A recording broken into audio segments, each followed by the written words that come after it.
جرمنی کے مشرقی صوبے برانڈنبرگ کا یہ خوبصورت گاؤں دارالحکومت برلن سے 80 کلومیٹر کے فاصلے پر واقع ہے۔ یہاں صرف 130 لوگ رہتے ہیں، لیکن یہاں پیدا ہونے والی توانائی ہزاروں افراد کے لیے کافی ہے۔ گزشتہ 12 سالوں سے یہ فوسل فیول سے حاصل کردہ توانائی سے آزاد ہے۔ یہاں متبادل توانائی کا عمل سن 1995 میں 4 ونڈ ٹربائن سے شروع ہوا۔ مائیکل راشمان نے فیلڈہائم میں یہ منصوبہ متعارف کرایا تھا۔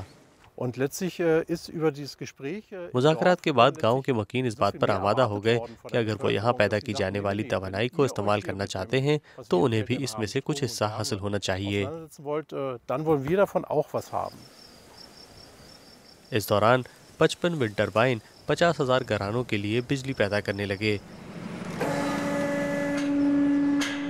صرف اتنا ہی نہیں، سن 2008 سے گاؤں میں نصب بایو گیس پلانٹ زرعی مصنوعات کے ذریعے حدت اور بجلی پیدا کر رہے ہیں۔ اس طرح فیلڈہائم کو 2,60,000 لیٹر ہیٹنگ آئل کی بچت ہوتی ہے۔ صورتحال یہ تھی کہ ہمیں زرعی مصنوعات کی بازار میں معمول کے مقابلے میں کم قیمت مل رہی تھی، لیکن وفاقی حکومت بایو گیس پلانٹ سے پیدا ہونے والی بجلی کے لیے ایک مقررہ مالیاتی مراحت کی پیشکش کر رہی تھی۔ مقامی کسانوں کے لیے یہ ایک اہم وجہ تھی کہ وہ کسی قسم کے بایو گیس پلانٹ میں سرمایہ کاری کریں جو ان کے ملازمین کے لیے آمدنی کا ایک پائیدار ذریعہ بھی ہو۔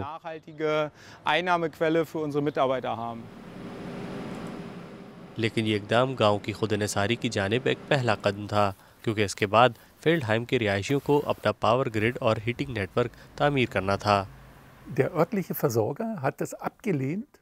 مقامی پاور پلانٹ کے لیے یہاں کی یوٹیلیٹی کمپنی نے گرڈ تک رسائی فراہم کرنے سے انکار کر دیا۔